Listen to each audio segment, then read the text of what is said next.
Bridget McKenzie joins us here at beautiful Hanging Rock. How gorgeous is my backyard? It's not bad at all. It's not bad at all. No, it's wonderful to be here. Look, just on that, you've talked in the past about road user charging and having a low emissions transport policy to bring to this election. Can you tell us what it is?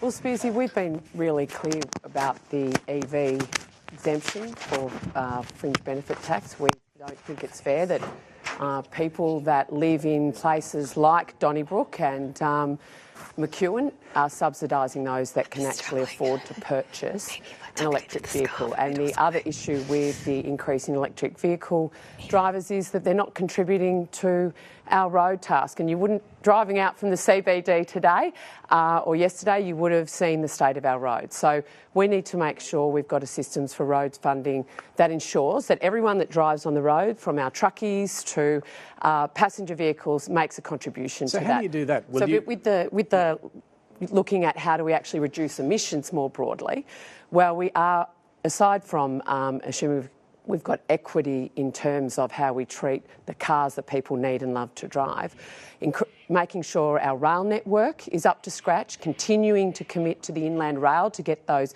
hundreds of thousands of big trucks off our roads in terms of the freight task. That's going to have a significant impact on emissions reduction. I think it's 750,000 tonnes of CO2 as a result of getting those trucks off the roads, making sure that our Regional Australia Future Fund, the $20 billion future-proofing for regional funding, will be investing in manufacturing in the regions, including biofuels and the like. So a raft of measures to actually decrease emissions whilst ensuring that we're not assuming that low to middle income earners in this country that are driving petrol and diesel cars are effectively subsidising those that can afford to purchase an electric vehicle. And I'll come back to that inland rail issue as well, but just on this idea of, you're right, electric vehicle drivers don't pay fuel excise, they don't contribute through that way the roads. Would you introduce road user charging? Well, we're not proposing any new taxes under a Dutton Little proud government, that's very clear. But what the High Court made very clear in its finding was that state governments need to work together with the national government to actually deal with what was a very poor attempt by the state Labor government here in Victoria to attach effectively a road user charge for Victorian drivers. So Jim Chalmers has really dropped the ball on that. So what would you do? He's had Treasurer meeting after Treasurer meeting and they've done nothing. And what we've had to do is step into the breach with significant billions of dollars of road funding commitments, because the appalling state of our roads is affecting productivity in terms of our freight supply chains, but also safety. OK, but to be clear, would you talk to the states, if you're in government, about a road user charging system instead of fuel excise? Well, what we've made very clear is that everyone that uses our roads should contribute to actually making sure they're maintained to the appropriate standard. Through road user charging? Well, Spearsy, that's what the High Court actually asked Treasurer Chalmers to do, to work with the state governments to do that, and he's done nothing. No, so would you do it? We're going to make sure that everyone who's using the roads contributes to the funding of the roads. Through road user charging? Well, we also use the fuel excise. As you know, that's going to be a declining source of revenue over time if people continue to move out of petrol and diesel vehicles into EVs. Can you get EV drivers to pay fuel excise somehow? How would you do that? Well, these are the challenges, and I think that's the issue, that you actually got the double whammy for those who are on low and middle income earning. They're typically people that are driving petrol and diesel cars. They're paying fuel excise. So how do you get EV drivers to contribute? That's what I'm still confused about. Well, I think when we get into government, that is something we'll have to look at. But the reality is that under the Labor Party, they're not contributing, the roads are deteriorating, and what the Labor Party is expecting is low and middle income earners in seats like McEwen, in seats like Hawke, in seats like Bendigo here in Victoria are effectively subsidising wealthier individuals in Kooyong, in Brighton and other areas who can afford to pay an EV, and we don't think that's fair. And that's why we didn't agree with the fringe benefit tax exemption. We've been really clear on that, and we want to make sure that Australians have choice. OK, but you'll find a way in government to make the EV drivers contribute, to pay? Well, we think everybody who is using the roads in this great country of ours needs to contribute to their maintenance. You just haven't worked out how. And that includes our trucking industry as well, who also pay effectively a road user charge. Look, you do want to make diesel utes cheaper and somehow, well, removing this tax break would make EVs more expensive. And the real cost. And find a way somehow. Instead of giving them a tax break, are we going to make people pay the real cost? And you want them to pay somehow for fuel excise or a road user charge? Well, currently they're driving for free. Okay, so you'll find a way to make them pay? Well, everyone who uses the road, Spearsy, should pay for its maintenance. It's a pretty simple concept of equity. Okay. I just wanted to ask you more generally about climate, though. You also want fewer renewables built. You want to end some offshore wind. You want to stretch out the life of coal-fired power as well. Is there anything you would do to bring down emissions in the next 10 years? Well, under the coalition government, we did actually see emissions dropping. Unfortunately, emission reduction has flatlined under the Labor Party. That is the reality of Anthony Albanese. And his renewable push is really roughshod riding over private property rights, not just of those of us that live in the regions. Just to the west of here, in V&I West, they had their private property rights and their right to appeal against developments on their own property removed by the Labor Party here in Victoria. You've got offshore wind developments, which have only been able to have the 60-day minimum legislative consultation requirement, and you're seeing communities all across the country that are being subjected to these policies stand up and say, steady on, like bring us with you on this journey instead of trashing our communities. Understand your concerns and driving up the price of energy as well. So if you do all of that, is there anything you would do to bring down emissions, or would emissions go up? I'll tell you what we're going to do to bring down emissions. We're going to do what the IPCC has said we should do to bring down emissions, and that's increase nuclear power generation across the globe. But that's more than 10 years away.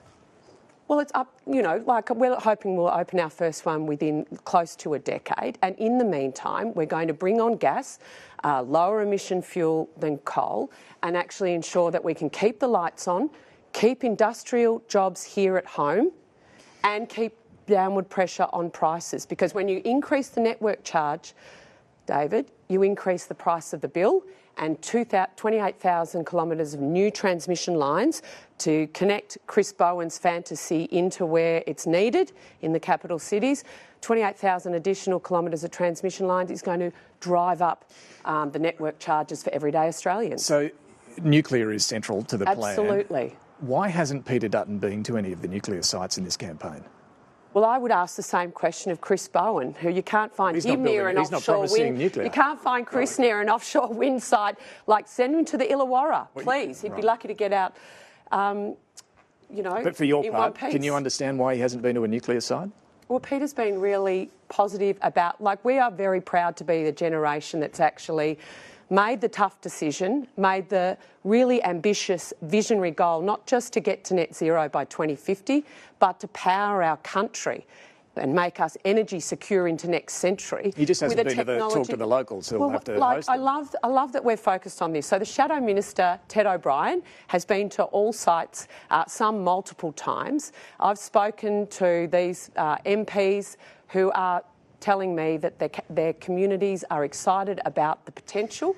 They're on pre-poll. It's not being raised. These are highly energy literate communities who are looking forward to the opportunity of this type of investment in their community. And I find it fascinating that those who don't live in and amongst us and who aren't from these types of communities think it's such an appalling plan, but we're very, very happy to have our backyards and communities carpeted with solar panels, with wind towers and transmission lines, because it wasn't in their backyard. But the minute we say, let's have a net zero solution that actually is going to give us build our local economies and power our nation into next century, and suddenly we've got all the lovies saying no thank you. You think the locals really want these nuclear plants? Absolutely. If they didn't, what I do know about country communities is you're never left wondering about what they think, David. And I've spoken to Darren Chester, Cole Boyce, to those up in Lithgow. Have you seen the polls in these local communities? It hasn't been raised at pre-poll. Okay. I'm just. Well, you would know the concern in a lot of regional areas, including regional Victoria, is about the water that's going to be required for nuclear. And you know this has been raised with your leader, David Littleproud, as well. It was raised at the Press Club the other day. The site that you want to build a nuclear plant, the Loy Yang A site in Gippsland, AGL plans to use their water entitlement for the next 70 years there, or through to 2070. Where would the water come from for nuclear? Well, David, the University of New South Wales has done a study into this, says our water capacity is not a constraint in developing a nuclear industry here in Australia. They are the experts. We've also made it clear and a guarantee to our communities that there will be no increase in water entitlements for nuclear power generation. So we will not be taking water from the consumptive pool. And the next generation nuclear, which we're planning to build, uses less water in terms of cooling systems as well. So on every there is a new technology, I think there's one of them in the world that uses less water, but they're really expensive, far more than you've modelled under the Frontier modelling. Well, David, we've made it really clear, no water taken out of the consumptive pool. We will be the coal-fired power plants where these nuclear power stations will be positioned, have existing water entitlements, and what we build will use the water that's available there locally. So those really expensive nuclear plants, that'll cost more than the Frontier modelling suggests. David, let's not jump into Labor's scare campaign. They've been running around saying $600 million. It's not $600 million. And we need to stop $600 billion is the figure they used, but I wasn't using that. Billions. I was just pointing to the fact that these waterless nuclear plants, or the ones that use less water, are a lot more expensive than the ones that Frontier model. Well, I'm going to trust the experts. So the University of New South Wales paper makes it categorical that water constraints are not a bottleneck for us actually developing those facilities. And I tell you what, the communities there are excited about, having next generation, high-paid, tech-savvy jobs locally, and what we've seen around the globe, when you build these type of facilities in regional communities, there is a significant economic benefit with manufacturers, etc., that come to these communities. So we're excited about what this is going to build in regional Let me come back to a couple of regional issues, including in your portfolio. Inland rail, you mentioned earlier. What is your plan for inland rail? Do you want it to finish in Brisbane or Gladstone, or where do you want it to finish? We want to get it to Brisbane Port first and foremost, and we're very excited that a change in state government in Queensland has meant that conversation to get the inland rail north of North Star, where it's currently stopped, is actually now a reality. So if we get the great privilege to hold the transport policy post the election, getting moving on the inland rail is something we're focused on. Are you going to fund it to get to Brisbane Port? We are going to fund the inland rail to get finished and completed. It's already driving an economic boom in the communities where it's operating and where it's being built, and we're just going to keep going because the corridor of commerce that we envisaged occurring is absolutely happening right now on the ground. If you look at somewhere like Parks and beyond, really booming as a result of that investment. I don't think it's funded to Brisbane though at the moment. What would that cost? No, it's not. So Kerry Schott did a review under the government. She recommended some governance changes to the ARTC, which have been completed and are actually working, which we support. She estimated the cost to be under $31 billion, and so we're running with that operating cost as she's the latest one to have done some work. But then to get to Brisbane, though, would be... She's actually done the work. What would that cost to get to there? Well, we need to work with the Queensland government. Billions more, though. So there's a few steps, David. Okay, but you're committed we've got to get the transport portfolio. And then find the billions. And then actually, currently, Catherine King's got it focused south. Yeah. And obviously... You'd go to Brisbane. We think you can do... The Inland Rail project is a variety of subset of projects, and we think you can walk and chew gum at the time, so we'll be looking at going all the way. Okay, good to clear that up. You were also critical of Labor for pulling money out of dams funding when they came to government, including the Hells Gate Dam. Would you restore that? Well, we're going to have a water policy that secures our future. You can't pour over 1.2 million additional people into the country and not actually secure water. we don't just need it to grow food, we need it to actually support population growth. So is the Hells Gate Dam back? A range of dams projects that Perrin Davey has been securing around the country have been announced. We're also got, as I said, the Regional Australia Future Fund, which is going to give $1 billion worth of additional funding into the regions for a variety of economic projects, including water projects. Okay, but the Hells Gate Dam, would that happen? I'd have to check exactly on the Hells Gate Dam specifically, but I know our side of politics has backed water infrastructure, whereas the Labor Party has made it a signature of theirs to effectively give a funding drought into rural and regional Australia. They've cut $10 billion of regional programs in their very first budget, cut and delayed in excess of $30 billion of infrastructure projects around the country. So when you're sitting in rural and regional Australia under Anthony Albanese, you're not feeling the love at all, and I think we're hearing that loudly and clearly in the ballot box. A couple of other issues just finally. One, again, a big issue for regional Australia and the Nationals, working holiday visa holders. They're vital for picking fruit, other agricultural jobs, but also working in a lot of local Tourism, businesses, yes, all of that. here in Hanging Rock. Would the Coalition cut the number of working holiday visas under your plans to slash migration? No, so we've made it really clear that we are cutting permanent migration by 25%, that exempting parent visas, but that'll be spread obviously across the skilled and the family permanent migration. So no cuts to working holiday visa numbers? Well, then you've got the not permanent visas, so working holidays. We absolutely need those backpackers out in our regions. Tourism, hospitality, and indeed the agricultural tasks. Would you cut that number? No, we're not cutting that number. No cuts to working holiday International visas. students, absolutely cutting that number. So we'll be cutting that by 30,000 each and every year. Are the Liberals aware of your position on that? That's contributing to our housing crisis. Are the Liberals aware that the Nationals are drawing a line on working holiday visa holders? Well, the Coalition has made it really clear that we're dropping the permanent migration numbers from 185,000 but I think you're the down first, to 140,000. I know that, but you're the first to make it clear working holiday visa holders aren't to be touched. We've made it clear that we're slashing permanent migration by 25%. Sure. Yeah. Right? Yep. So permanent visas, David, are, the family visa class and the skilled migration class. Parental visas are going to be exempt from this cut, and the 25% will be taken from skilled. What we're not going to do is allow the CFMEU to control our skilled migration list. But Peter Dutton's not said what you've just said, which is now good to have it clear that you won't touch the working holiday visas. No, we need a skilled workforce, David, but what the Labor Party's essentially done is brought in yoga teachers instead of construction workers. We need to get... So when we look down the road here, where you cannot... move for love nor money. You've got Cloverton, which is going to be the size of Canberra within a decade. And as as your panel has been saying this morning, the pressures here in this seat are significant. Yeah. Cutting the permanent migration is important. Making sure we get tradies in the skilled migration list is also important to actually build the houses, and that's something the Labor Party refuses to do because the CFMEU is controlling the skilled migration And a list. Final question for you, again, a regional issue, but more so in WA, critical minerals. This is a potentially huge new industry for Australia, and we know your WA Nationals colleague, Mia Davies, who's running in Bullwinkle, supports what Labor's doing when it comes to production tax credits for critical minerals. This week, the Prime Minister said that he would have a stockpile of critical minerals as well that the government would help pay for. Some of your colleagues don't like the idea. Peter Dutton sort of said maybe we do it in government. What do you think?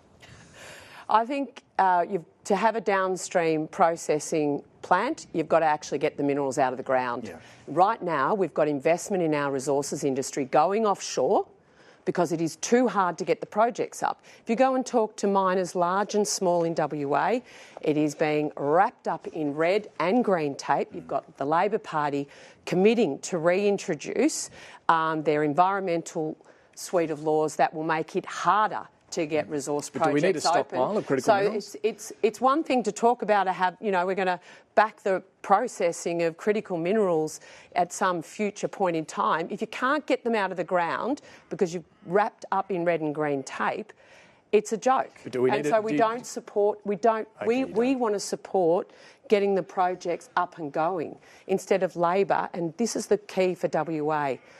Anthony Albanese is anti-mining, anti-live sheep and anti the resource industry and wants to unionise the Pilbara. Okay. So on any measure, it's going to be harder to get projects up in the West, and that means much needed investment is going to go offshore, and with it, the jobs and that very nice little resource relief we get that every treasurer loves to bank. Bridget McKenzie, thank you for joining us here at Hanging Rock. Always a pleasure, and thanks for coming. It's been a treat. Thank you so much. Good luck with the rest of the campaign. Thanks, mate.